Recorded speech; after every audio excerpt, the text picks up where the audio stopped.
Let's say a word about dreams. We all have thoughts which we never knew we had. They are too uncomfortable, too incompatible with our adult self to be remembered. Yet they are often disturbing, rumbling under the surface like lava in a volcano. The dream is the royal road to these thoughts, the royal road to the unconscious. This is the story of how Sigmund Freud's ideas about the unconscious mind were used by those in power in post-war America to try and control the masses. Politicians and planners came to believe that Freud was right to suggest that hidden deep within all human beings were dangerous and irrational desires and fears. They were convinced that it was the unleashing of these instincts that had led to the barbarism of Nazi Germany. To stop it ever happening again, they set out to find ways to control this hidden enemy within the human mind.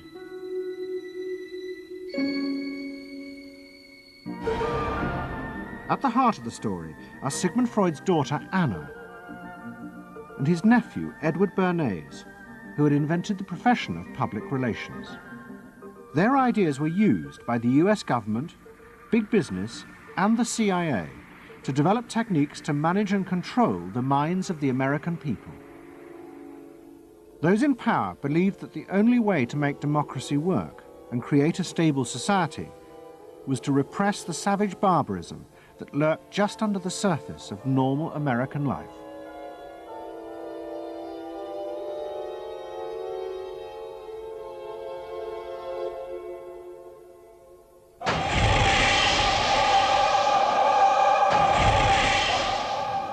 The story begins in the middle of the fierce fighting of the Second World War. As the fighting intensified, the American army was faced by an extraordinary number of mental breakdowns among its troops. 49% of all soldiers evacuated from combat were sent back because they suffered from mental problems. In desperation, the army turned to the new ideas of psychoanalysis. They made a film record of the experiment using hidden cameras. It says here on your record that you had headaches and that you had crying spells. Yes, sir. I believe in your profession is called nostalgia. In other words, homesickness. Yes, sir. Mm-hmm. It was induced when, shortly before the war, I received a picture of my sweetheart. Yes. Mm-hmm.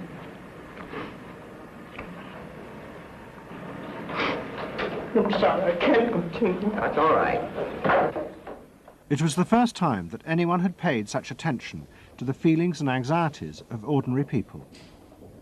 At the heart of the experiment were a number of refugee psychoanalysts from Central Europe. They worked with American psychiatrists to guide and shape the project.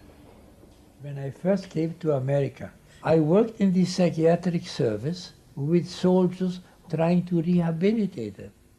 And I traveled in the train from the East Coast to the West Coast. I was enormously curious what goes on in all of those little towns that the train is passing. After my years in the army, I knew exactly what everybody was doing in the little towns. Because I saw so many people who came from there. And I understood their aspirations, their disappointments, and so forth. So it was as if somebody invited me to a privileged tour into the inner soul of America. I'm not doing this deliberately, so please believe me. I do believe you. A display of emotion is sometimes very helpful. I hope so, sir. Sure, it gets it off your chest. Well, sir, to be perfectly honest with you, I'm very much in love with my sweetheart. She has been the one person that gave me a sense of importance, and that through her cooperation with me, we were able to surmount so many obstacles. Take it easy now, just talk to... The psychoanalysts used techniques developed by Freud to take the men back into their past. They became convinced that the breakdowns were not the direct result of fighting. The stress of combat had merely triggered old childhood memories. These were memories of the men's own violent feelings and desires, which they had repressed because they were too frightening. Think deeply. Let's go back. When was it you... To the psychoanalysts, it was overwhelming proof of Freud's theory that underneath human beings were driven by primitive, irrational forces. You want that? World War II was a major shattering experience because I discovered the enormous role of the irrational in the lives of most people. Now that I can say, that I learned, that the ratio between the irrational and the rational in America is very much in favor of the irrational. That there is much greater unhappiness, much more suffering, much more. A sadder country than one would imagine it from the advertisements that you get. A much more problematic country. Victory in the Second World War was celebrated as a triumph of democracy. But in private, many policymakers were worried about the implications of the analysis of the soldiers. It seemed to show that underneath every American were irrational, violent drives. What had happened in Germany seemed to bear this out. The complicity of so many ordinary Germans in mass killings during the war showed just how easily these forces could break through and overwhelm democracy.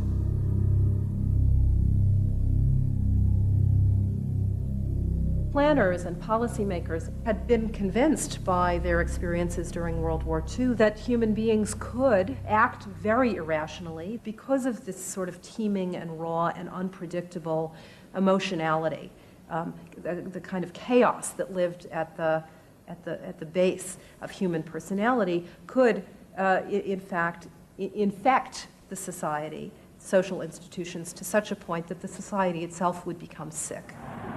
That's what they believe happened in Germany, in which the irrational, the anti-democratic, went wild.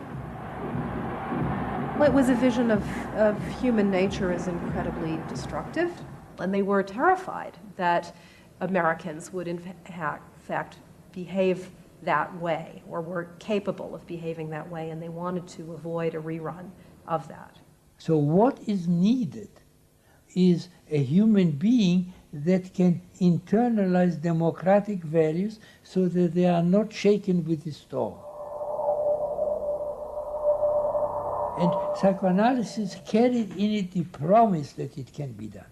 It opened up new vistas as to how the inner structure of the human being can be changed so that he becomes a more vital, free supporter and maintainer of democracy.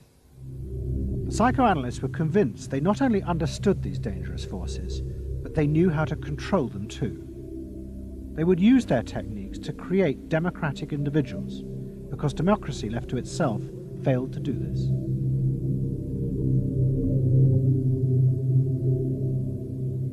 The source of this idea was not only Sigmund Freud, but his youngest daughter, Anna.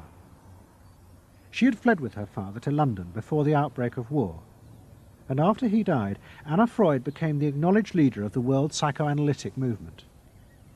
She saw her job as to fulfill her father's dream of making his ideas accepted throughout the world. At the center of the Freud movement stood Tante Anna, because she managed to work herself into that position.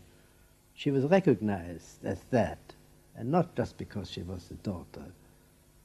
She worked on that. She was rather forbidding. She was not, to me, a warm person, not an aunt you could kiss or put your arms around. Not at all. And her whole life rotated around the spreading of psychoanalysis. Freud himself had seen the role of psychoanalysis as allowing people to understand their unconscious drives. But Anna Freud believed it was possible to teach individuals how to control these inner forces. She had come to believe this through analysing children, above all the children of her close friend, Dorothy Burlingham. Dorothy Burlingham was an American millionairess who in the 1920s fled a failed marriage and brought her children to Anna Freud in Vienna. They were suffering terrible anxieties and aggression. But Anna Freud was convinced she could free them from this by changing the world around them. She thought that she could come in and into their environment, essentially, because they were children, you see. They didn't have independent lives of their own. She could go talk to the parents or the mother. She could go to the schools. She could influence their real world, the actual external world, to change their lives and to help them. And to change them as people? I think that was part of what her idea was, is that she felt that she could change them. From her analysis of the Burlingham children, Anna Freud developed a theory of how to help them control their inner drives. She believed that if, as well as psychotherapy, they were also encouraged to adapt to a good family and social environment, then the conscious part of their mind, the ego, would be strengthened in its struggle to control the unconscious. Anna Freud's aim was simply to help the children. But it was always the psychoanalyst who decided what was the right environment and the appropriate behaviour for the children. And often as not, this reflected the social mores of the time.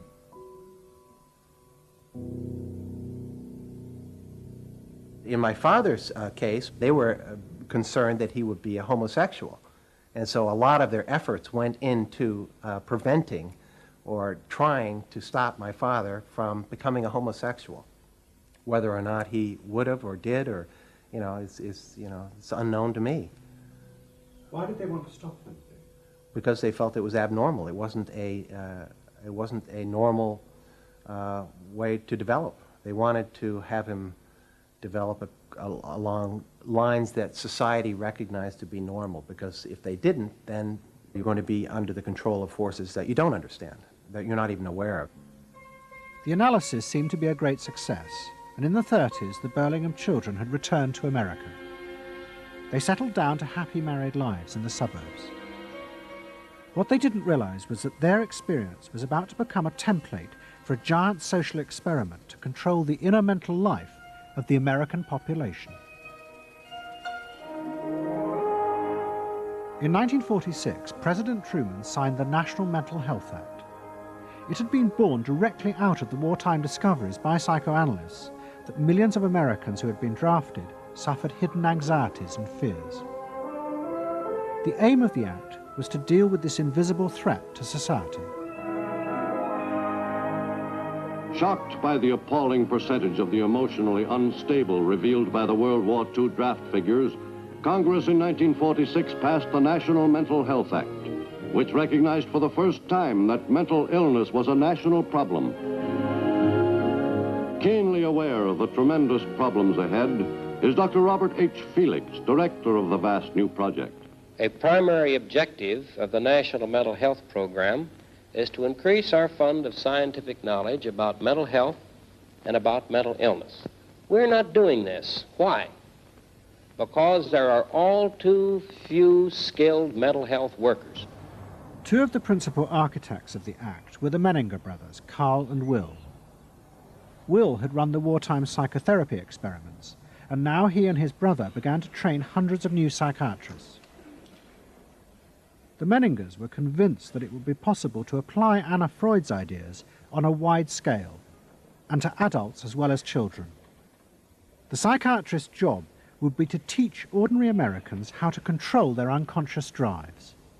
Psychoanalysis could be used to make a better society.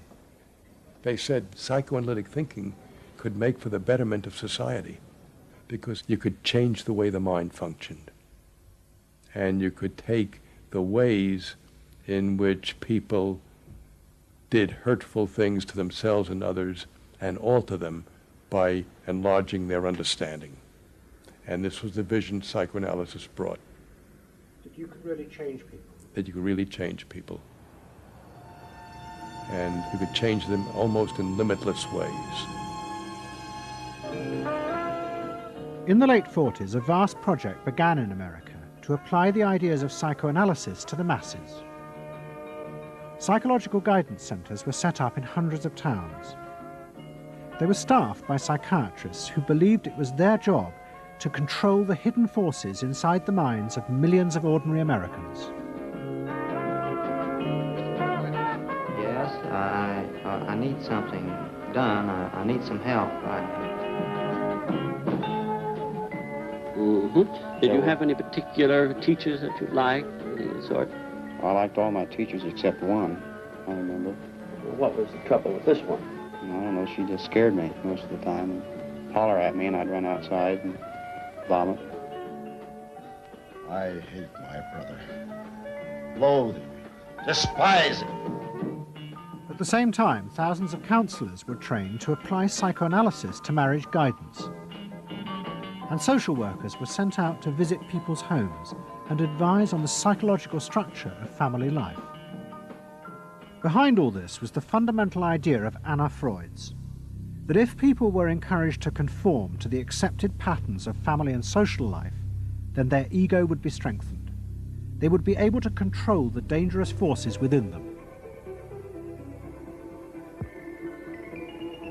When your emotions control your actions, it affects not only yourself, but the people around you. And if this sort of flare-up is repeated often, it might lead to a permanently warped personality. You can control the fire of your emotions so that your personality becomes more pleasant. So we expect that someone who's been through that experience to be much more insightful, much more understanding, and a much better regulated person. And what happens to the And regulation includes being able to let go, as it were, to enjoy a football game or a soccer game.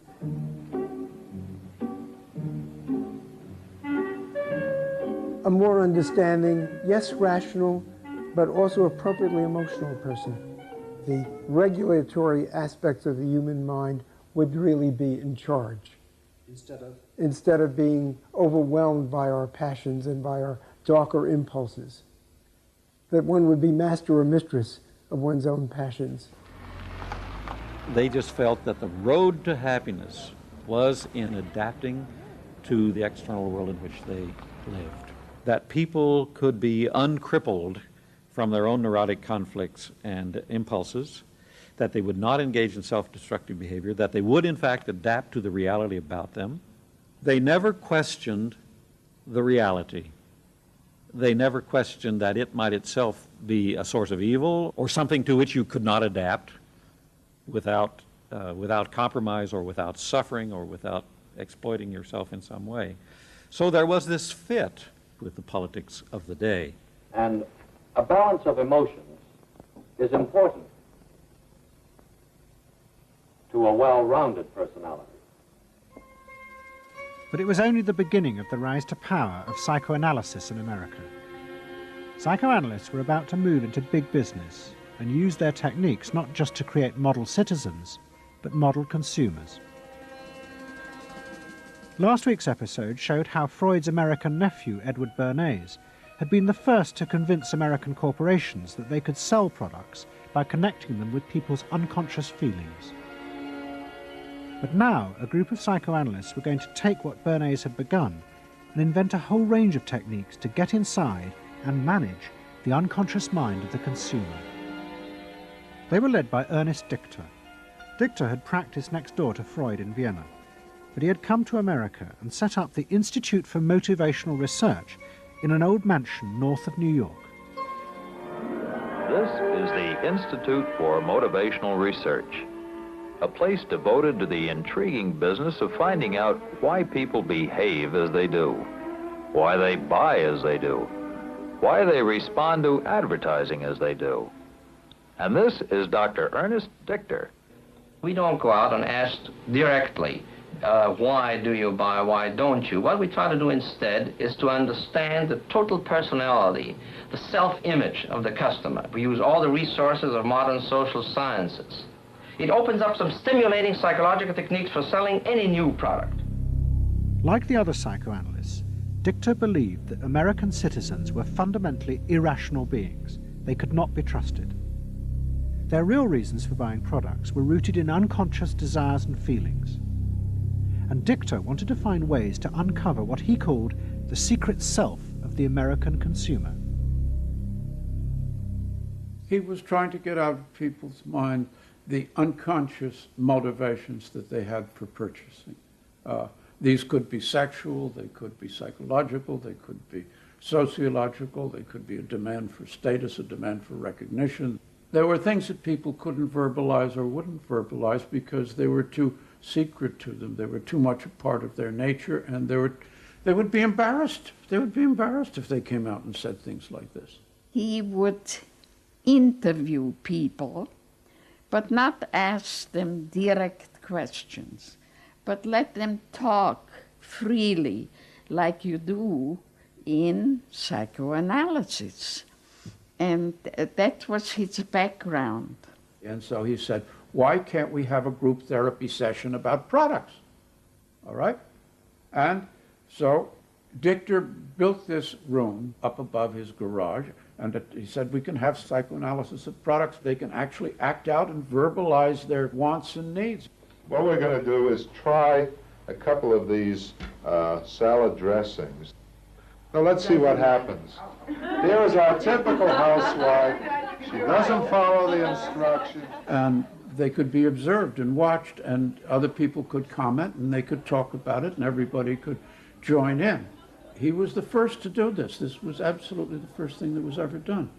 And he had a movie projector up there where you could show advertisements and things like that, and people could react to them. And he invented the whole technique for mining the unconscious about the hidden psychological wants that people had about products. This became the focus group. It worked!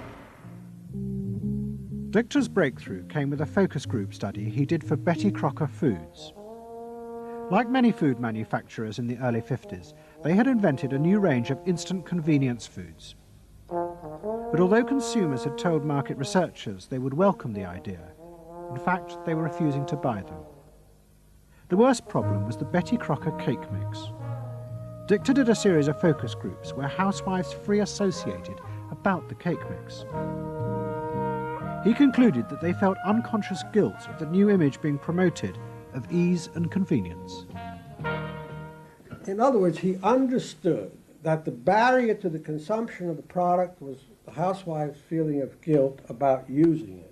They basically, on one hand, wanted to make it easy for themselves, but they felt guilty about it. So what you've got to do in those circumstances is remove the barrier being guilt. The way you do that is to give the housewife a greater sense of participation. And how do you do that? By adding an egg. Simple as that. As simple as that. Dichter told Betty Crocker to put an instruction on the packet that the housewife should add an egg. It would be an unconscious symbol, he said, of the housewife mixing in her own eggs as a gift to her husband, and so would lessen the guilt. Betty Crocker did it, and the sales soared. My cake is ready. The consumer may have basic needs that the consumer himself or herself doesn't fully understand. You have to know what those needs are in order to fully exploit the consumer. Is it wrong to give people what they want by taking away their defenses, helping remove their defenses? It seems so much longer than last year. It is. Nearly 4 inches longer in some models. Oh. Dichter's success led to a rush by corporations and advertising agencies to employ psychoanalysts. They became known as the Depth Boys, and they promised to show companies how to make millions by connecting their products with people's hidden desires. Dichter himself became a millionaire, famous for inventing slogans like "a tiger in your tank." Even the marketing of the Barbie doll came from a children's focus group. And so it goes. But Dichter was convinced that this was far more than just selling. Like Anna Freud, he believed that the environment could be used to strengthen the human personality. And products had the power both to sate inner desires and give people a feeling of common identity with those around them. It was a strategy for creating a stable society. Dichter called it the strategy of desire. To understand a stable citizen, You have to know that modern man quite often tries to work off his frustrations by spending on self-gratification. Modern man is eternally ready to fill out his self-image by purchasing products which complement it. If you identify yourself with a product, it can have a therapeutic value. It improves your self-image, and you become a more secure person, and you have suddenly this confidence of going out in the world and doing what you want successfully. Ernest believed that that would then improve the whole of our society and become the best society on this planet.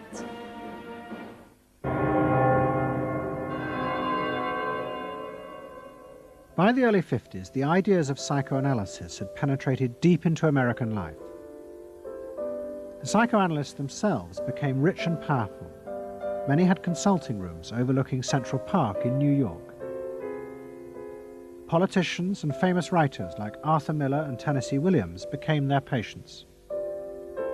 They were seeking not just help, but to understand the hidden roots of human behavior. We were sought after. Washington was interested in what we think. You know, the important writers, important politicians were undergoing psychoanalysis. It was, we had waiting lists because there were so many patients that wanted to be analyzed. So it gave us a little bit of a swellhead.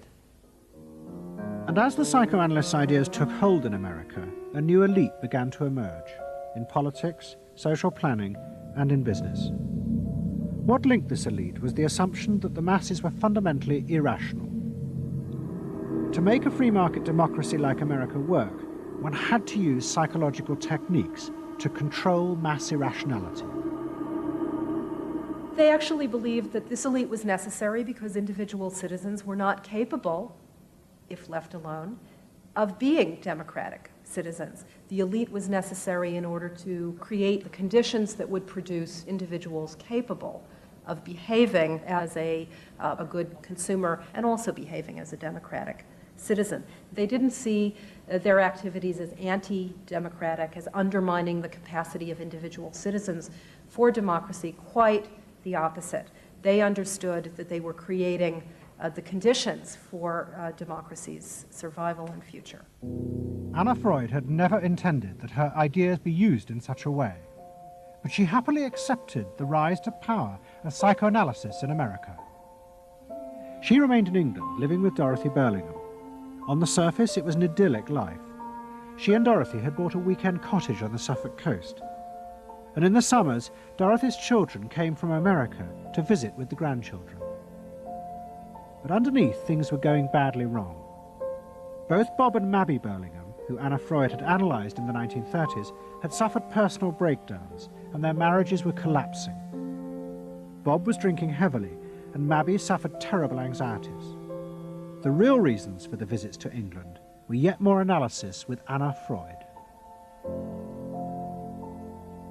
Well, the problem was that it didn't look very good, did it? Because here you have somebody who's having nervous breakdowns and is having alcoholic binges. And this is not exactly, doesn't really sit well. Well, you know, from a humane standpoint, obviously this is not desirable. You know, you want to help these people. But it also had the wider ramifications of everybody in analysis, in analytic circles, knew that Bob and Mabby were guinea pigs. They were the living proof that this was a wonderful process. It was very much swept under the rug. It really didn't get out. I mean, these people had such, their power and influence was such that, you know, you were very careful. Anna Freud was a very powerful person, and you were the grandchildren, and she knew a great deal more than you did about what went on in your parents' lives and so forth. It was not something you were going to tangle with, and you were a product of the whole situation. But at the same time, we all knew that something was really out of whack. As she grew older, she became more and more important, didn't she?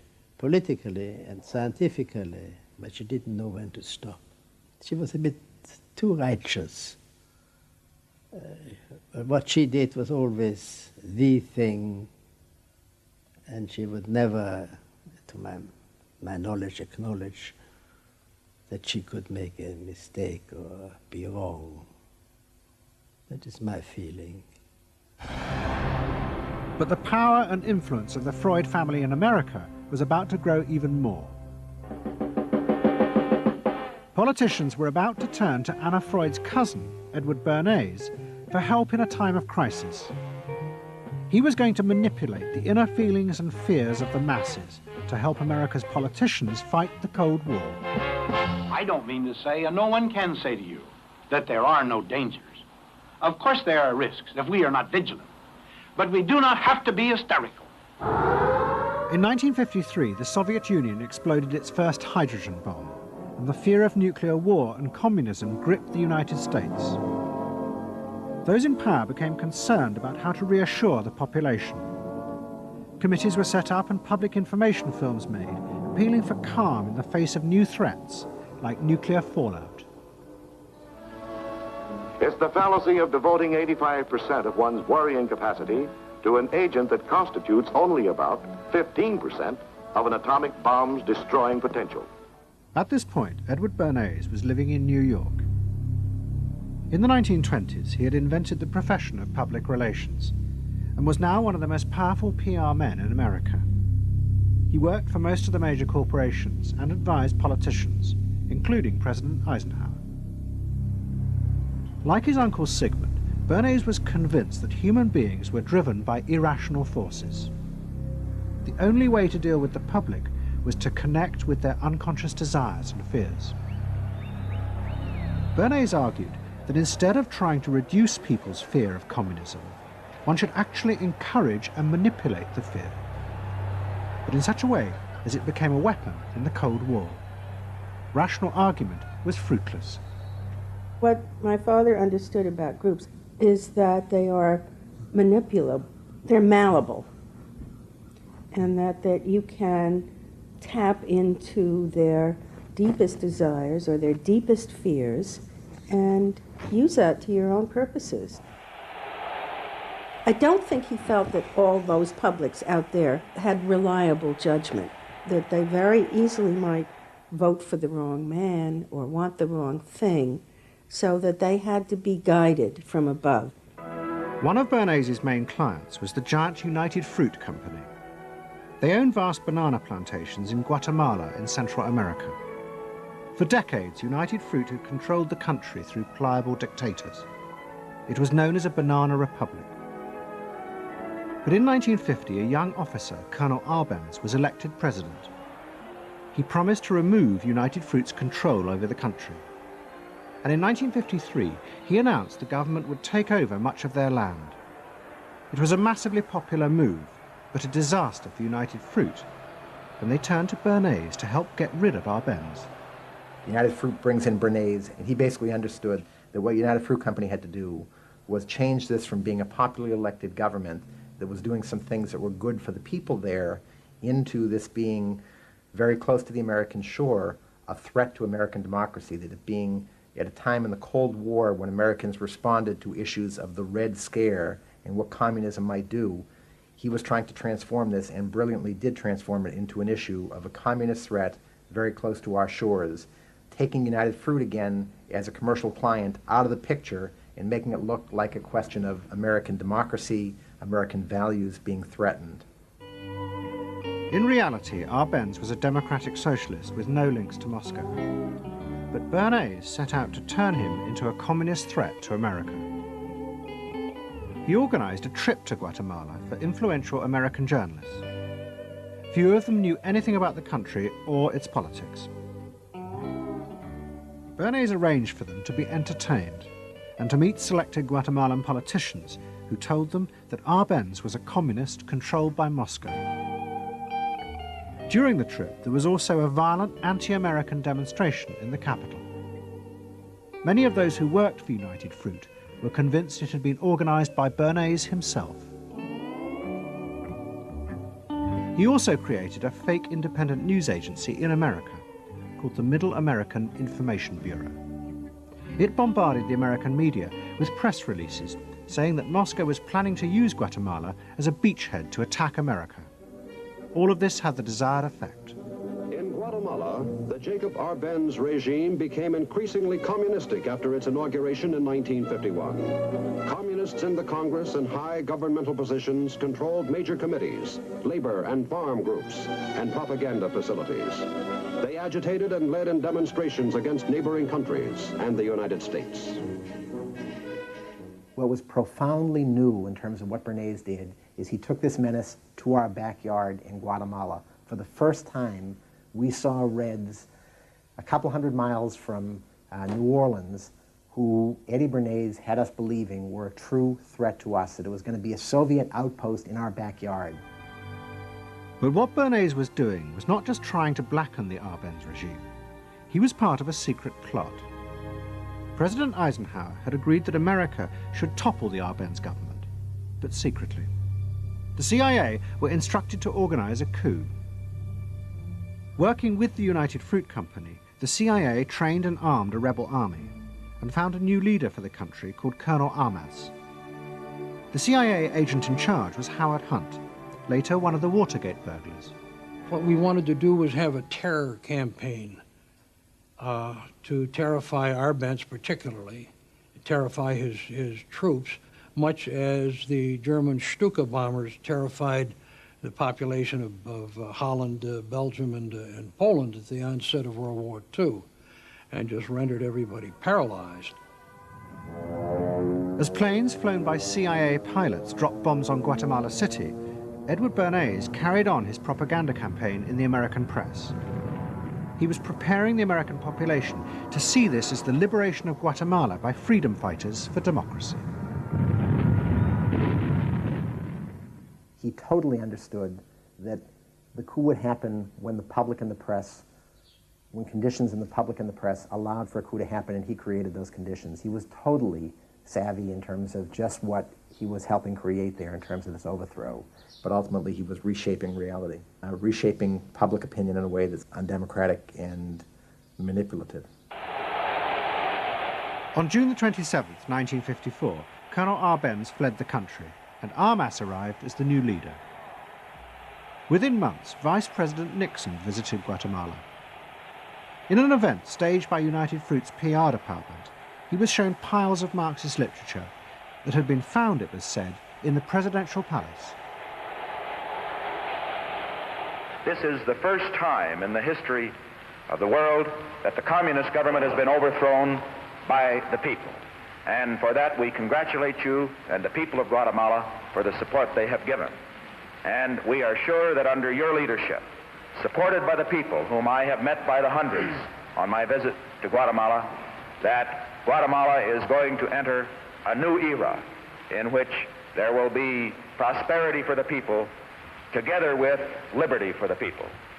Thank you very much for allowing us to see this exhibit of communism in Guatemala. You're welcome. And for dinner, see what Mother has for dessert. Banana gingerbread shortcake.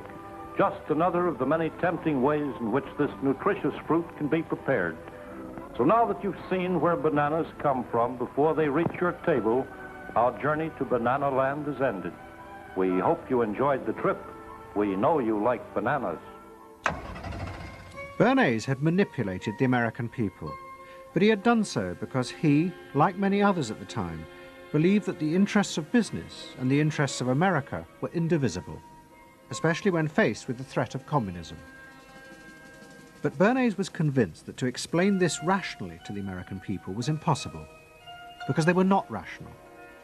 Instead, one had to touch on their inner fears and manipulate them in the interests of a higher truth.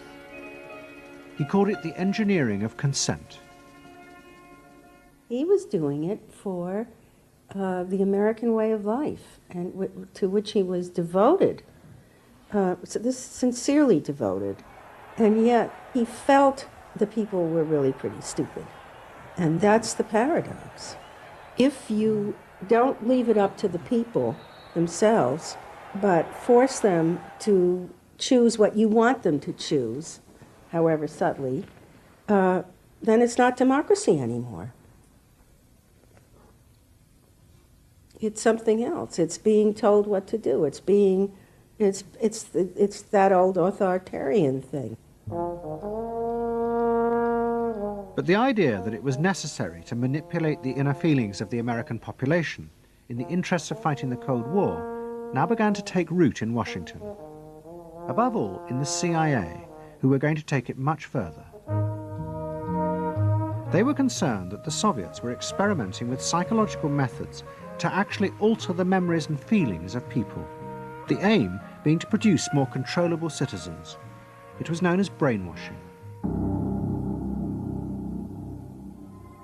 Psychologists in the CIA were convinced that this really might be possible, and that they should try to do it themselves. The image of the human being that was being built up at that particular time was that there was a great deal of vulnerability in every human being, and that vulnerability could be manipulated to program somebody to be something that I wanted them to be, and they didn't want to be. That you could manipulate people in such a way that they could be automatons, if you will, for whatever your own purposes were. This was the image that people thought was possible. In the late 50s, the CIA poured millions of dollars into the psychology departments of universities across America. They were secretly funding experiments on how to alter and control the inner drives of human beings. The most notorious of these experiments was run by the head of the American Psychiatric Association, Dr. Ewan Cameron. Like many psychiatrists at that time, Cameron was convinced that inside human beings were dangerous forces which threatened society. But he believed that it was possible not just to control these forces, but actually remove them. He thought that psychiatry should not just concentrate on sick people, mentally ill, but should actually go into government, that politicians should listen to psychiatrists. Psychiatrists should be in every parliament and should direct and monitor political activities, because they knew in a rational, scientific way what was good for people. Cameron had set up a clinic in a hospital in Montreal called the Allen Memorial. It is now long since closed down. Cameron took patients who suffered a wide range of mental problems.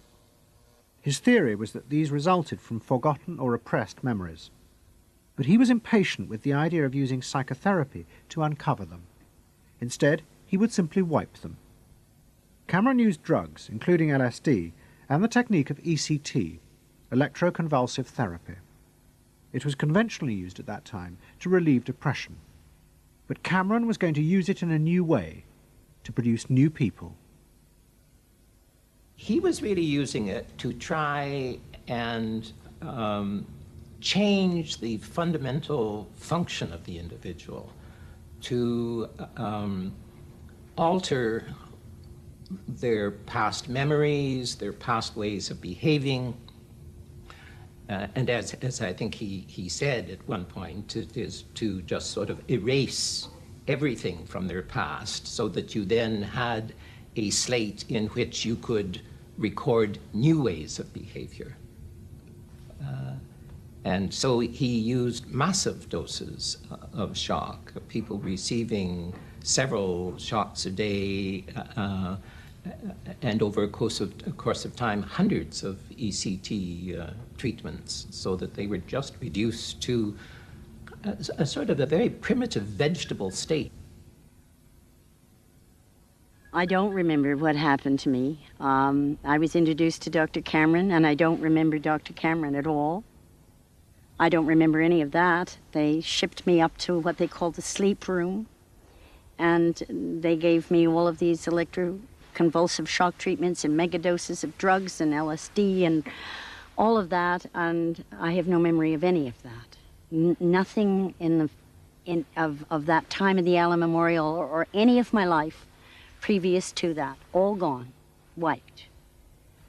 And then, having depatterned somebody or brought them down to where basically nothing but the essential functions of the body were going on in terms of breathing and things of this nature. Then he would begin to feed material into these individuals, positive material, such that the brain would be programmed in a positive way, so that the individual would be completely altered. Then he put these tapes under our pillows called psychic driving.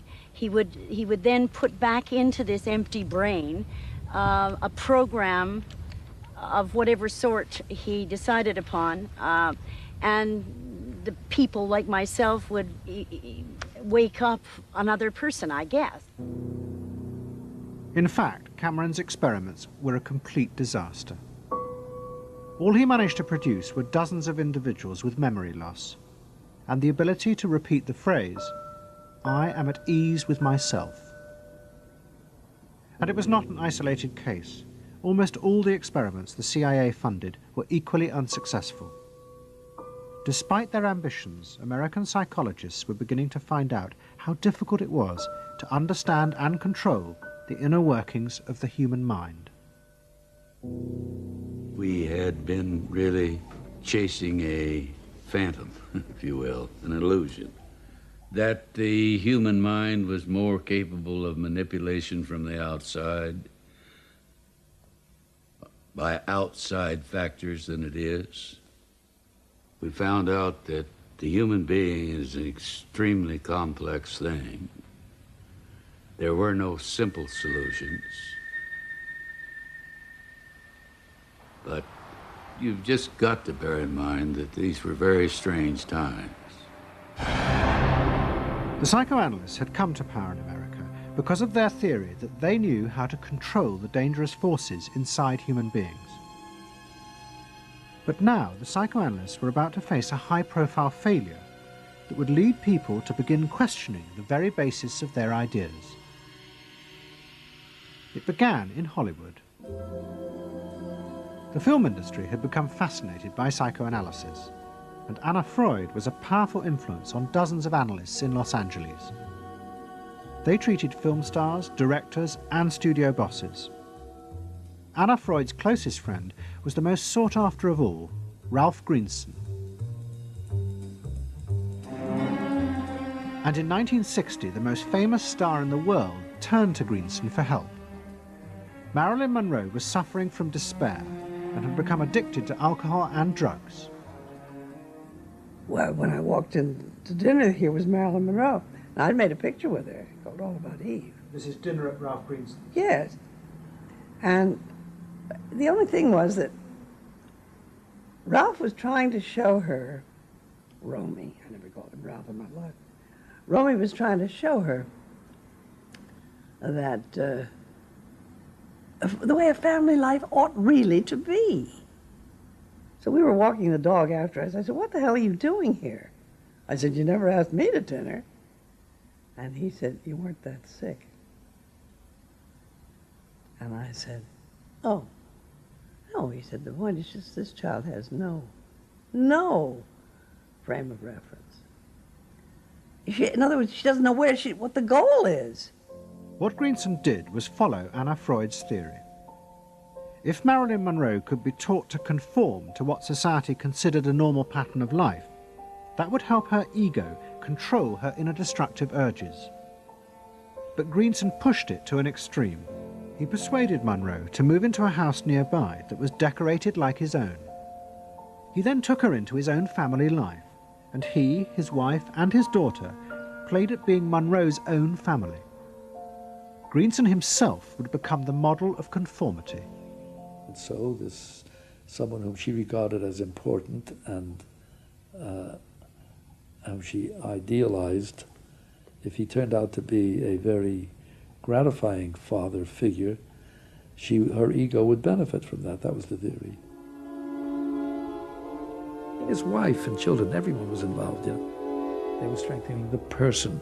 They were strengthening the mind. They were strengthening the agent that controls inner life against adversity, against insufficiency, against too much frustration.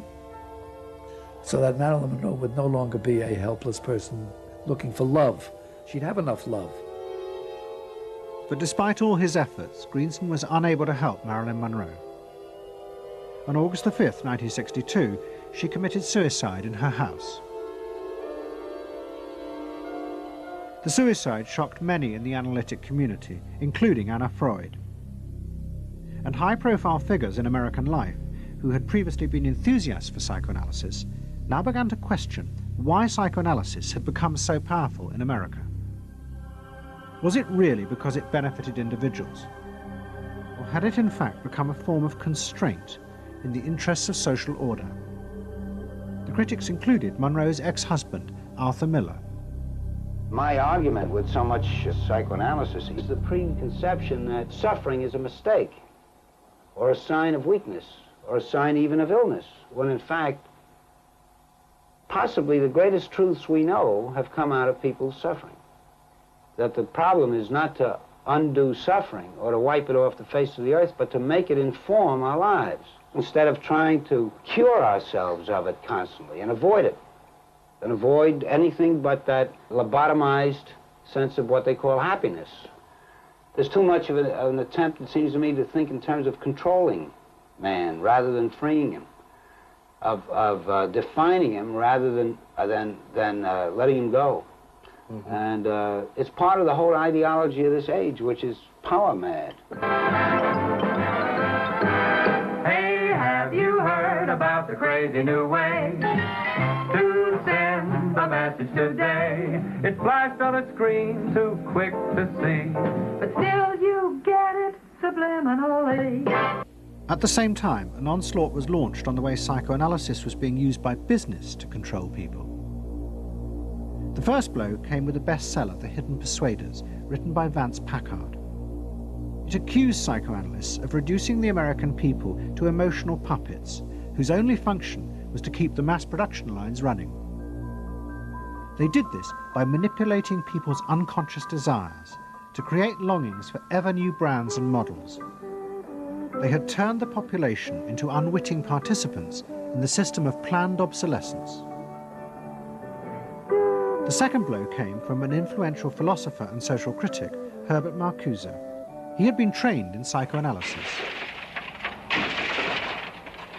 This is a childish application of psychoanalysis, which does not take at all into consideration the very real political systematic waste of resources, of technology and of the productive process. For example, planned obsolescence. For example, the production of innumerable brands and gadgets who are, in the last analysis, all the same. The production of innumerable different marks of automobiles. And this prosperity at the same time, consciously or unconsciously, leads to a kind of schizophrenic existence.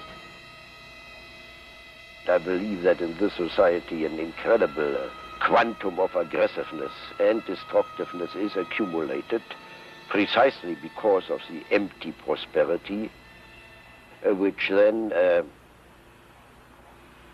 simply erupts.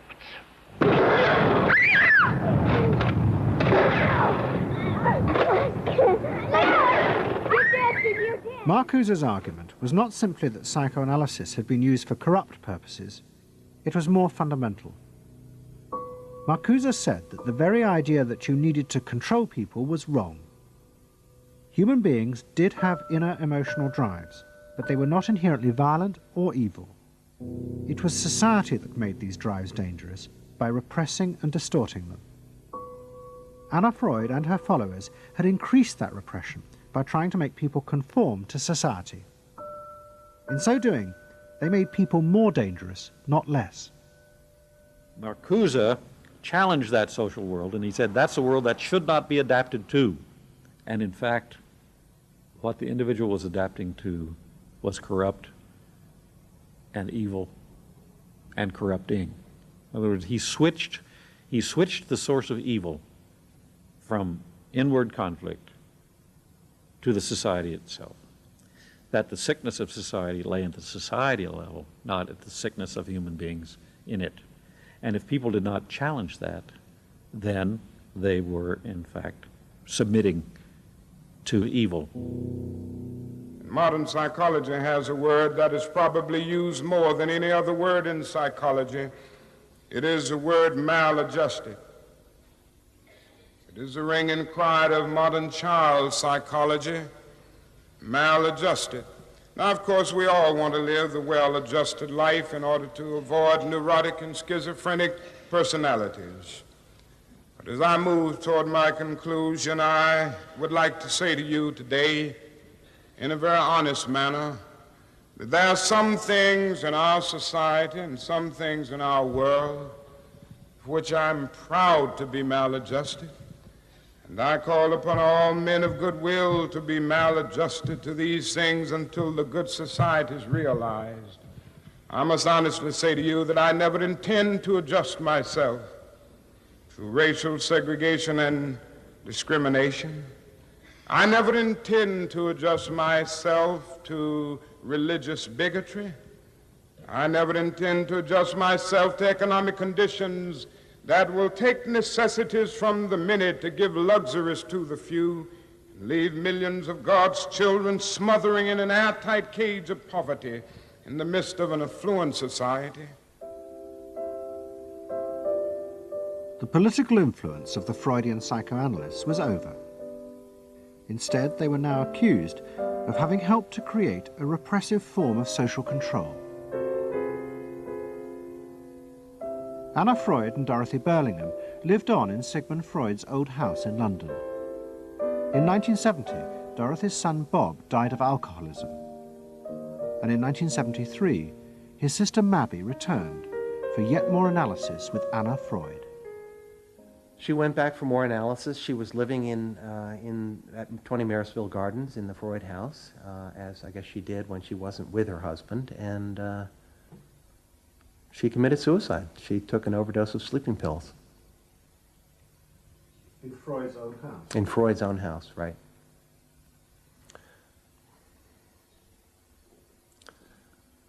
So, I mean, the obvious, there are a lot of implications that one can draw from that, and I just think she happened to reach the end of the rope there. Although it would seem to be a very pointed act. Obviously, suicide is a very politicized act, and to do it in Sigmund Freud's own house is certainly different from doing it in Riverdale back in New York.